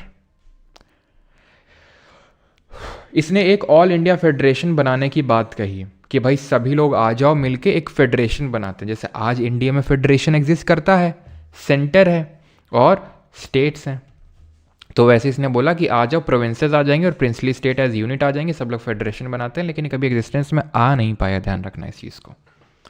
ये एक्ट ध्यान रखना 1935 में आया था, लेकिन ये लागू कब हुआ था एक्ट? जैसे हमारा संविधान तो अडॉप्ट तो 26 नवंबर 1949 को कर लिया था, लेकिन लागू कब हुआ था? 26 जनवरी 1950 को। तो ऐसे एनफोर्स लागू होता है ये 1 अप्रैल को 1937 को, 1937 को लागू होता है, ठीक है। तो इसने क्या किया? डायरकी हटाई प्रोविंसेस से और सेंटर में डायरकी दे दिया और प्रोविंशियल्स को ऑटोनॉमी दे दी। और इसने अब 1919 वाले ने क्या किया था? आंख बंद करो और सोचो, अभी आंख बंद करो जल्दी से। उसने क्या किया था? डायरकी दी प्रोविंसेस को और सेंटर में दिया बाइकैमरल लेजिस्लेचर। इसका उल्टा क्या होगा? सेंटर को दे दो डायरकी और प्रोविंसेस को दे दो बाइकैमरल लेजिस्लेचर। वही आंखें खोल लो, अब 1935 के एक्ट ने किया। सारी प्रोविंसेस में नहीं, 11 प्रोविंसेस थी, उनमें से 6 को इसने दे दिया बाइकैमरलिज्म। एक अपर हाउस होगा, एक लोअर हाउस होगा। It reserved certain number of general seats for the depressed classes. Schedule caste के लिए एक उसने कुछ सीट्स रिजर्व कर ली, और विमेन्स के लिए भी। ध्यान रखना, अभी ऐसा मत समझना कि कोई यूनिवर्सल एडल्ट फ्रेंचाइज आ गया था, हर कोई वोट दे रहा है 18+ ना। ओनली 14% ऑफ टोटल पॉपुलेशन का सिर्फ 14% के पास ही वोटिंग राइट था। वोटिंग राइट किस बेसिस पे था? कि आप कितनी प्रॉपर्टी होल्ड करते हो, टैक्स भरते हो कि नहीं भरते हो, ठीक है, और आप कितने एजुकेटेड हो, इस बेसिस पे फ्रेंचाइज था। इस बेसिस पे ही आप सिर्फ वोटिंग में हिस्सा ले सकते हो। It provided for the establishment of RBI, reserve bank of India के इस्टेब्लिशमेंट की इसने बात कही, ठीक है। जो RBI आज हम देखते हैं वो इसी एक्ट के थ्रू इस्टेब्लिश हुआ था। It provided for the establishment of not only a federal public service commission. Federal public service commission का मतलब है सेंटर के लिए जो एक होगा, है ना। जैसे कि आज IAS, IPS और IFOS, that is Indian administrative service, police service और इंडियन फॉरेस्ट सर्विस, वो फेडरल पब्लिक सर्विस कमीशन से आती है। But also a provincial public service commission भी इसने दे दिया, and a joint public service commission. जैसे आज हम लोग, मैंने आपको पढ़ाया था ना, एक तो हमारा आर्टिकल नंबर 315 से 323 में आता है, इसमें फेडरल भी आता है, प्रोविंशियल भी आता है, ठीक है। फेडरल हमारा एक जो हमारा जैसे UPSC है, यूनियन पब्लिक सर्विस कमीशन, तो वो कॉन्स्टिट्यूशनल बॉडी है। स्टेट पब्लिक सर्विस कमीशन वो भी कॉन्स्टिट्यूशनल बॉडी है। लेकिन ज्वाइंट पब्लिक सर्विस कमीशन हमने पढ़ा था, एक स्टैट्यूटरी बॉडी होती है जो लॉ के थ्रू क्रिएट की जाती है। It provided for the establishment of a federal court. Federal court बनाया जो सुप्रीम कोर्ट के इस्टेब्लिशमेंट के साथ ख़त्म हो गया, इफ़ यू नो, 28 जन 1950, ठीक है। तो 28 जनवरी 1950 को जब सुप्रीम कोर्ट इस्टेब्लिश होता है, शुरू होता है, तो वहीं से फेडरल कोर्ट के सारे पावर्स जो हैं सुप्रीम कोर्ट के पास आ जाते हैं, ठीक है। जो फेडरल कोर्ट यहाँ बनी थी, जो इसके पास पावर्स थे। इसने बर्मा को इंडिया से अलग कर दिया, ठीक है, इसने 2 प्रोविंसेस उड़ीसा और सिंध अलग किए, उतना इंपॉर्टेंट पॉइंट नहीं है। It provided for the establishment of federal railway authority, important नहीं उतना, ठीक है, ये भी उतना इंपॉर्टेंट नहीं है कि ठीक है कि ऑडिटर जनरल एक अलग से अपॉइंट किया for the federation and the provinces. 10, 11, 12 उतने इंपॉर्टेंट नहीं है, ठीक है। मैं रिवाइज़ करवाता हूँ आपको बिकॉज यहाँ से ख़त्म है अब, कि पूरा नहीं, सिर्फ 1930 वाला, 1935 वाला, ठीक है। 1935 ने क्या किया, आंखें बंद करो, प्रोविंसेस से डायरेक्टली हटाई, उसको ऑटोनॉमी दी, प्रोविंसेस को बाईकैमरल लेजिस्लेचर दिया और सेंटर को directly they the. 6 out of 11 provinces को इसने डायरेक्टली दिया, बाईकैमरल लेजिस्लेचर दिया। ऑल इंडिया फेडरेशन बनाने का बात का, जिसमें कि प्रोविंसेस आएंगे और प्रिंसली स्टेट पता होगा तुम्हें, मैंने बताया था। प्रिंसली स्टेट मतलब जहाँ राजा रजवाड़ों का रूल था। रूल तो अंग्रेज़ों के नाम पे ही हो रहा था ना, हिस्ट्री में पढ़ेंगे किस तरह से अंग्रेज़ों के नाम पे हो रहा था, कि अंग्रेज कर तो रहे थे शासन, लेकिन कहीं ना कहीं ब्रिटिशर्स के अंडर शासन कर रहे थे वो, ठीक है। कि राजाओं से बोलते कि ठीक है तुम रूल करो, लेकिन हमारे नाम पे रूल कर रहे हो, जितना जो तुम्हारा प्रशासन को लेके फॉरेन अफेयर्स सबको हम देखेंगे। तो फेडरेशन बनाने की बात की जो कभी एग्जिस्टेंस में आ नहीं पाया। आरबीआई सेटअप हुआ, फेडरल पब्लिक सर्विस कमीशन, ठीक है, प्रोविंशियल पब्लिक सर्विस कमीशन और जॉइंट पब्लिक सर्विस कमीशन, और फेडरल कोर्ट स्टैब्लिश होती है, ख़त्म बात। अब हमें मिल जाएगी आज़ादी, ठीक है, अब हमें मिल जाएगी आज़ादी। तो इट एंडेड, इस पर्टिकुलर एक्ट ने क्या किया, और एक चीज़ है और यहाँ लिखा नहीं है क्या,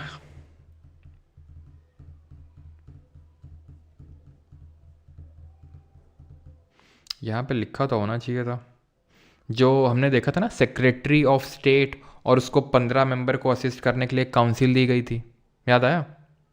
चलो पहले मैं ये पूरा ख़त्म कर लेता हूँ, उसके बाद बताता हूँ, ठीक है। तो it ended the British rule in India and declared India as an independent sovereign state, ठीक है, यानी 15 अगस्त, क्योंकि 20 फरवरी 1947 को क्लीमेंट एटली जो उस समय ब्रिटेन के प्राइम मिनिस्टर थे, उन्होंने अनाउंस किया, डिक्लेयर किया कि इंडिया में हमारा रूल 30 जून 1948 तक ख़त्म हो जाएगा। 30 जून 1948, लेकिन जल्दी ही करना पड़ा इनको, ठीक है, इतना ज़्यादा विद्रोह बढ़ गया। It ended the British rule in India and declared India as an independent sovereign state from 15 August 1957। इसने इंडिया को 2 डोमिनियन में डिवाइड कर दिया, इंडिया और पाकिस्तान, ठीक है, कि भाई आप ब्रिटिश कॉमनवेल्थ से अलग होने के पास आपके पास पूरे अधिकार हैं, ठीक है। और वॉइस रॉय का ऑफिस इसने अबॉलिश कर दिया यहाँ से, ठीक है। और एक गवर्नर जनरल बोला कि आप लोग एक गवर्नर जनरल अपॉइंट, ठीक है, अपॉइंट जो कि ब्रिटिश किंग करेगा, ठीक है, और आपकी एडवाइस पे उसको अपॉइंट किया जाएगा। तो अपने लिए अभी के लिए फॉर द टाइम बिंग, जब तक आप अपना कॉन्स्टिट्यूशन नहीं बना लेते हो तो रख लो। It abolish the office of secretary of state, तो इसकी हम बात करा था कि जो सेक्रेटरी ऑफ स्टेट है इसका ऑफिस अबॉलिश कर दिया गया, लेकिन जो इसको असिस्ट करने के लिए जो 15 मेंबर की काउंसिल दी गई थी, वो यहाँ पे पॉइंट आई थिंक लिखा नहीं हुआ है, तो वो यहाँ से गई थी, आई थिंक लिखा तो था यार, मैंने गया कहाँ, वो पॉइंट लिखा तो था, पता नहीं मिल नहीं रहा। खैर कोई नहीं, तो इसने जो काउंसिल है ना 15 मेंबर की, वो यहाँ पे अबॉलिश हो गई थी 1935 वाले में, ठीक है। और यहाँ पर आते आते वो सेक्रेटरी भी हट गया, ठीक है। बाकी तो it granted freedom to Indian princely state, सबको आज़ादी दे दी। इंडिया और ब्रिटेन को, इंडिया और पाकिस्तान अलग दो डोमिनियन बन गए, उनको अलग अलग कॉन्स्टिट्यूएंट असेंबली दे दी गई कि भाई अपना इलेक्शन करो कॉन्स्टिट्यूएंट असेंबली को, अपना संविधान बनाओ, हम चल रहे हैं, टाटा बाय बाय, ख़त्म, टाटा बाय बाय, ठीक है। अब सवाल करेंगे, ठीक है। ये अंग्रेजी का बैच है, ठीक है, जो कि आपको जीके बैच के अंदर ही मिल जाएगा, जो लोग जीके बैच में एनरोल्ड हैं। लेकिन अगर आप नहीं हैं तो आप अलग से भी ले सकते हैं, डेमो क्लासेस पड़ी हुई हैं, डेमो क्लासेस देख के लीजिएगा, ठीक है। अगर आपका कुछ डाउट रहता है किसी बैच वगैरह के रिगार्डिंग कुछ भी, तो आप यहाँ पर पूछ सकते हैं, ठीक है। बैच के अंदर आने के बाद आपको यहाँ पर नहीं जाना होता है, आपके लिए एक अलग डाउट ग्रुप होता है, वहाँ पर आपको करना होता है, ठीक है। चलो, और ये जीके बैच है, तो अगर आप इसमें हैं तो आपको इंग्लिश का अलग से एनरोल करने की ज़रूरत नहीं है, क्योंकि आपको इसी के अंदर मिल जाएगा कंप्यूटर वगैरह सब कुछ, कंप्यूटर इंग्लिश सब कुछ, ठीक है। तो अभी हम क्वेश्चंस करते हैं।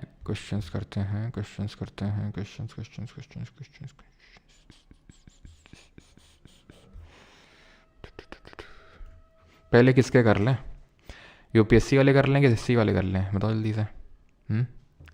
कौन से कर लें पहले, थोड़ा हल्का ले कर लें, नहीं तुम लोग को अगले हो सर शुरू से ही।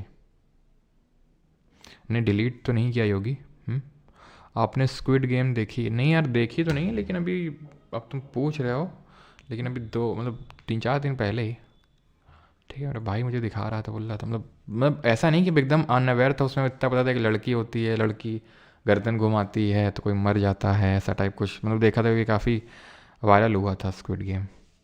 फिर मतलब स्टोरी बताई भाई ने कि ऐसा ऐसा, मतलब एक बूढ़ा आदमी होता है, अमीर होता है, पैसा खर्च करना होता है उसको, तो वो बोलता है पता नहीं, हाँ वो सब लोग को बुलाता है कि आओ और मतलब गेम खिलवाते हैं ऐसा टाइप। नहीं संडे को नहीं होगी क्लास।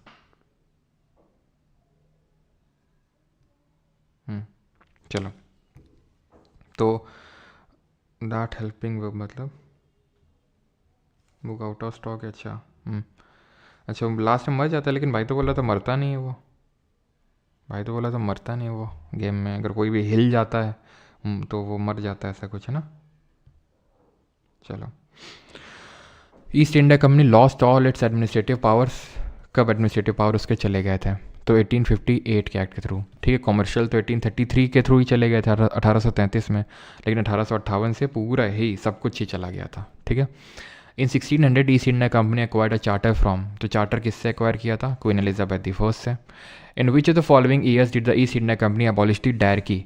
डायरकी सिस्टम को कब अबॉलिश किया गया था, बताइए जल्दी से। तो बंगाल से डायरेक्ट क्यों अबॉलिश किया गया था? ये एक्चुअल में हिस्ट्री का पार्ट है, आपने नहीं पढ़ा यहाँ पे। हिस्ट्री में पढ़ेंगे कि भाई डुअल गवर्नमेंट आया था इलाहाबाद की ट्रीटी से और वो ख़त्म हो गया था, वॉरेन हेस्टिंग ने इसको ख़त्म किया था, ठीक है। जो मेंस देने जा रहे हैं तो वो थोड़ा सा देख लो, बाकी तो अभी जो बैच वाले उनको ज़्यादा लोड लेने की ज़रूरत नहीं। हिस्ट्री में पढ़ेंगे डुअल गवर्नमेंट क्या था, दीवानी निज़ामत ये सब। Under the regulating act of 1773 supreme court was established by the British emperor in which of the following cities? तो सुप्रीम कोर्ट कहाँ पर स्टैब्लिश किया गया था रेगुलेटिंग एक्ट ऑफ 1773 से? तो कैलकाटा में स्टैब्लिश किया गया था, जहाँ पर एक CJI होगा और 3 अदर जजेस होंगे। याद आया? Which act was passed by the British parliament to control the territories of the East India Company majorly in Bengal in the year 1773? तो देख लो यहाँ पर आपको सिर्फ यही आइडेंटिफाई करना है कि 1773 का क्या था। चार्टर था, रेगुलेटिंग था, काउंसिल था, या फिर गवर्नमेंट थे? तो काउंसिल तो यार हम दो पढ़ते हैं, एक तो 1861 वाला भी था और एक 1909 वाला था, ठीक है। गवर्नमेंट ऑफ इंडिया 1919 का भी था, 1935 का भी था और 1947 का भी था। चार्टर एक्ट अगर बात करें 1813 का था, 1833 का था, ठीक है। रेगुलेटिंग एक्ट था 1773 का। 15 विच of the following act introduce the system of dyarchy in the provincial administration? Provinces में डायरकी कौन लाया? डायरकी अब आप समझ गए, यानी प्रोविंसेस में लाया गया है, यानी प्रोविंशियल सब्जेक्ट को दो कैटेगरी में बांट दिया गया है। एक को बोला गया रिजर्व्ड और एक को बोला गया है ट्रांसफर्ड, ठीक है, ट्रांसफर्ड। तो रिजर्व में कौन से इंपॉर्टेंट सब्जेक्ट्स थे आपके? तो जैसे इंपॉर्टेंट लाइक कि हमारा पुलिस हो गया, लैंड रेवेन्यू हो गया, प्रिजन हो गया, एडमिनिस्ट्रेशन ऑफ जस्टिस हो गया, ट्रांसफर्ड में हेल्थ हो गया, लोकल गवर्नमेंट हो गया, ठीक है, ये सब। तो गवर्नमेंट ऑफ इंडिया 1919 ने दिया, जिसको मॉन्टेग्यू चेल्मस्फोर्ड रिफॉर्म्स के नाम से जानते हैं। Which among the following act establish the dual system of control by the British government and the East India company? तो डुअल सिस्टम ऑफ कंट्रोल कौन लाया था, जिसमें कुछ ब्रिटिश गवर्नमेंट देख रहा था, कुछ ईस्ट इंडिया कंपनी देख रहा था? तो ये क्या है? तो ये था आपका 1784 का पिट्स इंडिया एक्ट। याद करो, कोर्ट ऑफ डायरेक्टर तो पहले से एग्जिस्ट कर रहा था, 1784 का आया एक्ट। उसने बोला कि भाई एडमिनिस्ट्रेशन कौन मैनेज करेगा? ब्रिटिश गवर्नमेंट करेगी। उसके लिए बोर्ड ऑफ गवर्नर क्रिएट किया एक, और इन दोनों को हटाया किस एक्ट से किया गया था जरा बताइए, जो बोर्ड ऑफ गवर्नर है और कोर्ट ऑफ डायरेक्टर्स हैं। The proclamation of which act by the king of England in 1773 paved the way for the establishment of the supreme court at Calcutta? तो किससे सुप्रीम कोर्ट इस्टेब्लिश किया गया? खत्म। देख रहे हो कितना, ये आपका CHSL 2024 का इसी बार का क्वेश्चन है ये। विच of the following was enacted in 1860 in British India? तो 1860 में क्या आया था? तो याद करो 1860 में मैंने आपको बताया था थॉमस बैबिंगटन मैकुले की कृपा इंडियन पीनल कोड आया था, ठीक है, 1860 में। विडोरी मैरिज एक्ट 1856 में आया था। परमानेंट सेटलमेंट 1793 में आया था। इन विच, ये मतलब पढ़ा नहीं है अभी, ऑब्वियस सी बात है, हिस्ट्री में पढ़ेंगे आप सब कुछ।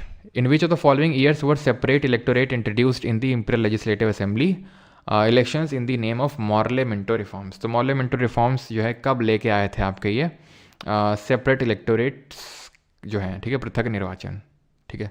तो ये आया था आपका गवर्नमेंट ऑफ इंडिया 1909 से। और एक चीज़ ध्यान रखिएगा सरन मैम, कि जो 1919 का जो एक्ट है ना, जब तक ये क्वेश्चन कर लो, अच्छा ये कहाँ पर, ठीक है, 20 when was the first constituent assembly election held in India? तब तक मैं एक चीज़ यहाँ पर ऐड करता हूँ, ये जो 1919 का एक्ट था ना, ठीक है, 1919 का जो एक्ट था, तो इसमें एक चीज़ ध्यान रखिएगा कि इसने it extended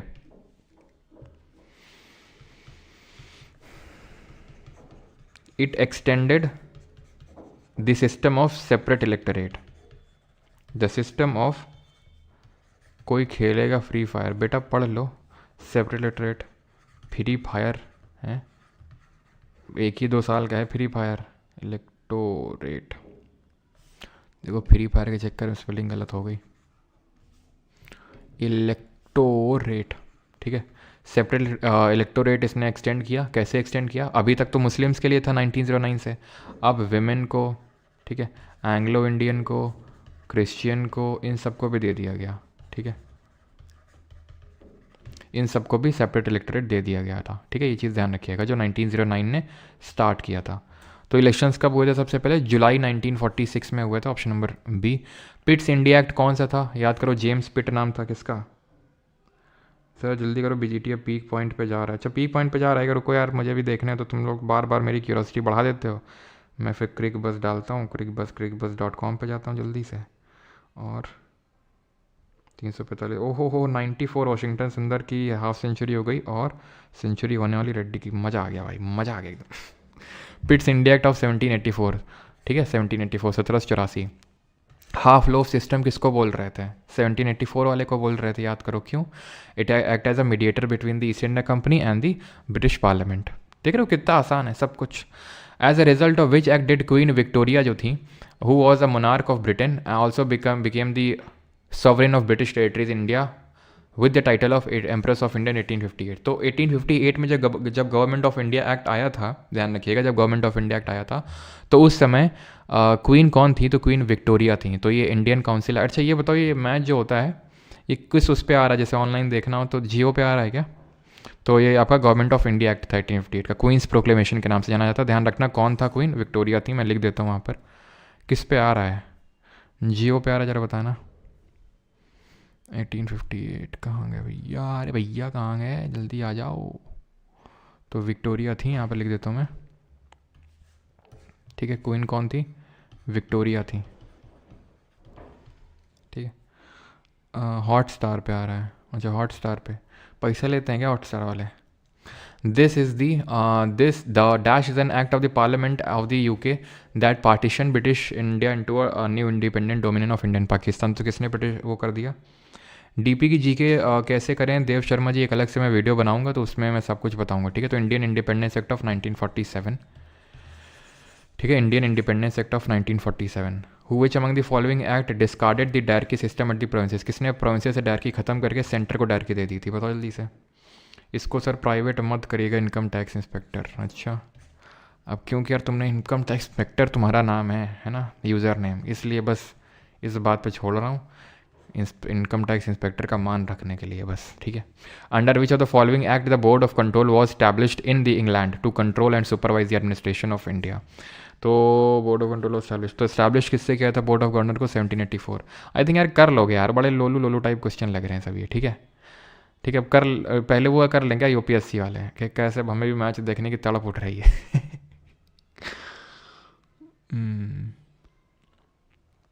which act of the British parliament was on, ठीक है। तो लियाकत अली खान हमें पता है, जो इंतरिम गवर्नमेंट बनी थी उसमें लियाकत अली खान क्या था? फाइनेंस मिनिस्टर था, है ना, एक्सटर्नल अफेयर्स मिनिस्टर। और उसके हेड कौन थे? मतलब प्रेसिडेंट तो वो था, ध्यान रखना। लास्ट जो गवर्नर जनरल ऑफ इंडिया था ना, last governor general of India कौन था? ये माउंट बैटन था, ही वॉज माउंट बैटन। इसको भी लिख देते हैं यार वहाँ पर, ठीक है। Last governor general of India, ये चीज़ मैं लिख देता हूँ यहाँ पे।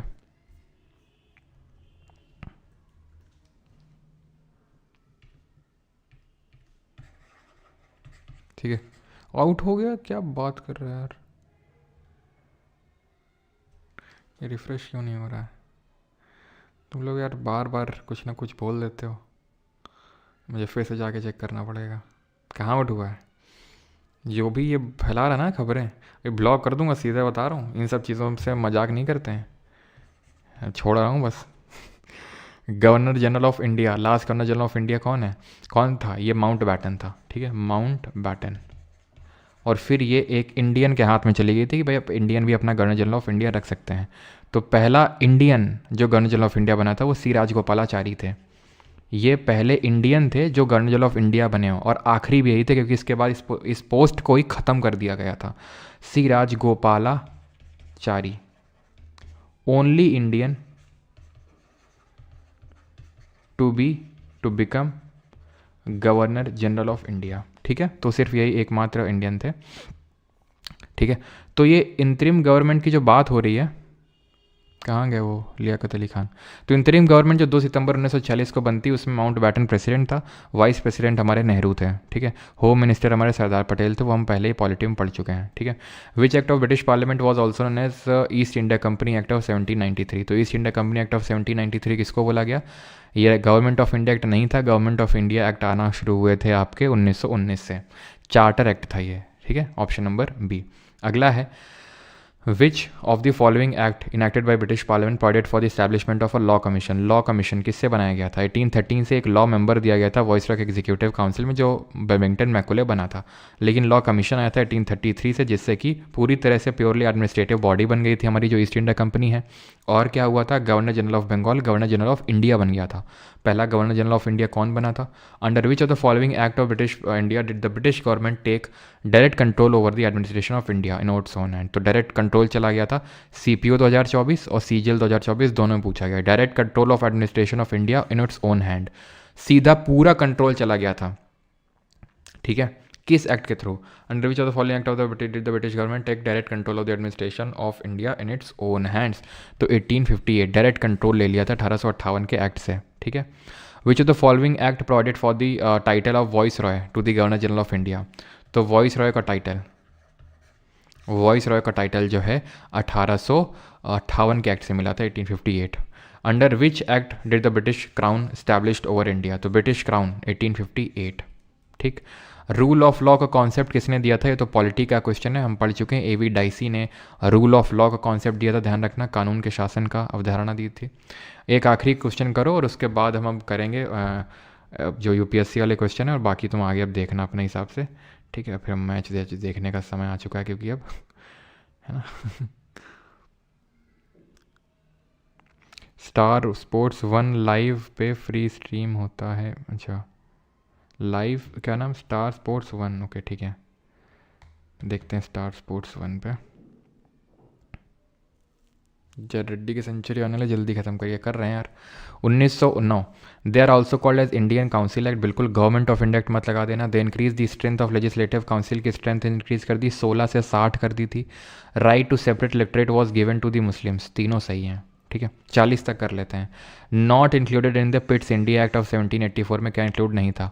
All the debts of the East India Company were taken over by the British government of India. पूरा खर्चा, पूरा जो कर्ज था वो ईस्ट इंडिया कंपनी का, वो ब्रिटिश गवर्नमेंट ने ले लिया। क्या मैंने ऐसा कुछ पढ़ाया था पिट्स इंडिया एक्ट में? हटा तो दो जरा इसको। आखिरी सवाल कर लो। How many members were there in the council of state under the government of India 1919 passed by the parliament. तो 16 से 60 किया गया था, ठीक।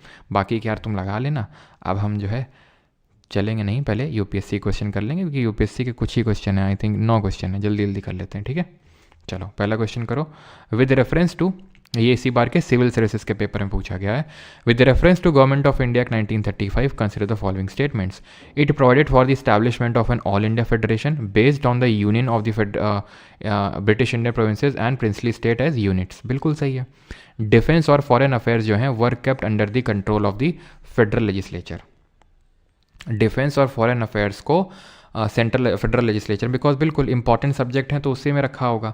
अब ये चीज़ तो आपको क्लियर हो गई ना, मैं आपको फिर से दिखा देता हूँ एक बार कि जो 1935 का एक्ट था, जैसे आज हमारा डिवीजन होता है सेंट्रल लिस्ट और स्टेट लिस्ट और कंकरेंट लिस्ट, तो वैसे ही गवर्नमेंट ऑफ इंडिया एक्ट 1935 ने डिवाइड करके रखा हुआ था, ठीक है। देख सकते हैं कहाँ गया वो, देख सकते हो आप, ठीक है। कि ये रही आपके, आई थिंक ये मैंने बताया नहीं था, फेडरल लिस्ट यानी कि सेंट्रल लिस्ट हो गई, जैसे कि 7 शेड्यूल में आज होता है। प्रोविंशियल लिस्ट हो गई हमारी, और कंकरेंट यानी कि जो समवर्ती सूची। कंकरेंट लिस्ट जरा बताओ हमने कहाँ से लिया? अपने इंडियन कॉन्स्टिट्यूशन में। आज हमें पता है यूनियन लिस्ट होती है, तो वैसे उस समय फेडरल लिस्ट होती थी। आज हमें पता है स्टेट लिस्ट होती है, तो उसी तरह प्रोविंशियल लिस्ट होती थी, और कॉन्करेंट लिस्ट की तरह कॉन्करेंट। जैसे आज हमारे रेजिडुअरी पावर किसके हाथ में होता है, जरा बताइए? रेजिडुअरी पावर उस समय वॉइस रॉय के हाथ में हुआ करते थे। आज किसके पास होते हैं? तो आज पार्लियामेंट के पास होते हैं। यानी रेजिडुअरी पावर का मतलब हो गया कोई भी सब्जेक्ट जो इन तीनों लिस्ट में नहीं दिया हुआ है, तो उन पे लॉ बनाने का जो पावर है उस टाइम पे वॉइस रॉय के पास था, जो आज हमारी इंडियन पार्लियामेंट के पास होता है। क्लियर इतनी चीज़? तो इंपॉर्टेंट सब्जेक्ट कौन रखता है? इंपॉर्टेंट सब्जेक्ट हमेशा जो सेंटर होता है वो अपने पास रखता है। Which of the following act added a law member to the governor general council India. तो लॉ मेंबर को ऐड किसने किया था गवर्नर जनरल काउंसिल में? तो ये किया था आपका लॉ मेंबर को ऐड 1813 वाले ने। इसने तो लॉ कमीशन को ही बना डाला था, याद करो। ये आपका CISF असिस्टेंट कमांडेंट का पेपर है आपका, ये ठीक है, उसका क्वेश्चन है ये। The Montagu Chelmsford reforms of 1919 recommended granting voting rights to all the women above the age of 21। ऐसा कुछ बोला था क्या मोन्टैग्यू ने? मोन्टैग्यू के टाइम पे तो 14% टोटल पॉपुलेशन को ही वोटिंग राइट मिले हुए थे, और उसमें से सारी वेमेन को दे देंगे भैया। वेमेन के लिए लोग इतने दयावान कब से हो गए? तो ये गलत होगा आपका। Government of India act of 1935 gave women reserved seats. हाँ, रिजर्व्ड सीट मिली थी कुछ, याद करो, रिजर्व्ड सीट मिली थी, है ना। चलो, the provision for separate electorate for Muslim was given in. तो सेपरेट इलेक्टोरेट किस में दिया गया था? इसने क्या किया था? एंग्लो इंडियन क्रिश्चियंस को एक्सटेंड किया था। ये अभी पढ़ा नहीं, हिस्ट्री में पढ़ेंगे ये, ठीक है।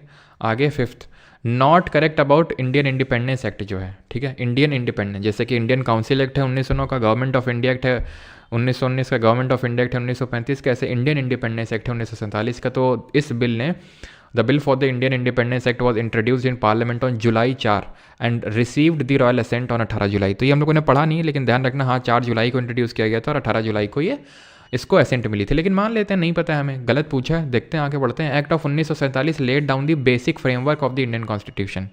इसने बेसिक फ्रेमवर्क रखा था। भाई इसमें ऐसा क्या था कि बेसिक फ्रेमवर्क आ गया था? कुछ नहीं था। 1947 वाले एक्ट ने ये बोला था कि आप लोग यानी इंडिया और पाकिस्तान अलग अलग अपनी कॉन्स्टिट्यूएंट असेंबली बनाओ, संविधान सभा बनाओ, और वो आप अपने हिसाब से कानून बनाओ, अपने हिसाब से कॉन्स्टिट्यूशन बनाओ। वो कॉन्स्टिट्यूएंट असेंबली कॉन्स्टिट्यूशन बनाएगी। इसने थोड़ी ना कॉन्स्टिट्यूशन कुछ ऐसा बना के दिया था कि ये बेसिक फ्रेमवर्क है, इसी हिसाब से कॉन्स्टिट्यूशन बनाना, ध्यान रखना, ठीक है, जैसे हम बता रहे हैं, ऐसा कुछ नहीं था। तो ये गलत हो जाएगा।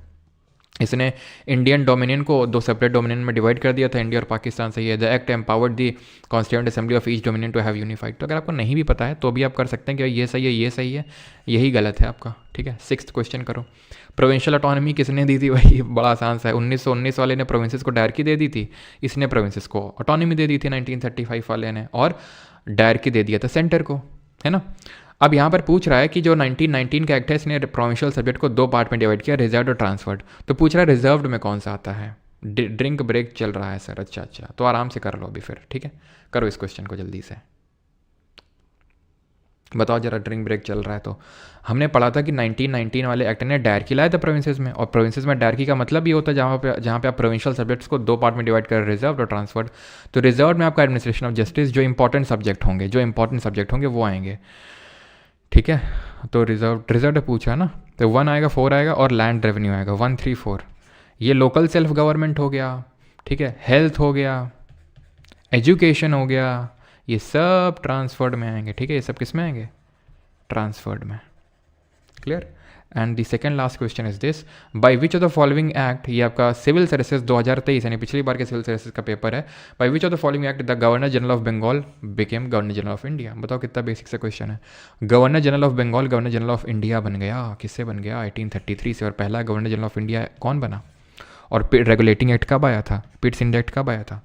And the last question is this, which of the following statement about the Indian council act of 1861 is और आर करेक्ट। कौन सा स्टेटमेंट सही है इंडियन काउंसिल एक्ट ऑफ 1861 के रिगार्डिंग? तो यहाँ ध्यान रखना, फर्स्ट बना था बेंटिक, है ना, बेंटिक बना था, और ये 1773 में आया था, और ये आपका 1784 में आया था। तो 1861 वाले ने एनलार्ज कर दिया था गवर्नर जनरल के council for the purpose of making laws. याद करो, गवर्नर जनरल है, 4 ऐसे थे इलेक्ट्रॉन 6 इलेक्ट्रॉन और बनाए थे, 6 मेंबर और आ गए थे कि नहीं आ गए थे? वही तो है 1861 वाले ने, जिसने कि क्या लाया था? इसी ने क्या लाया था? पोर्टफोलियो सिस्टम लाया था। इसी ने ही इसी ने ऑर्डिनेंस अध्यादेश जारी करने की बात कही थी, याद आया? ऑर्डिनेंस, ठीक है।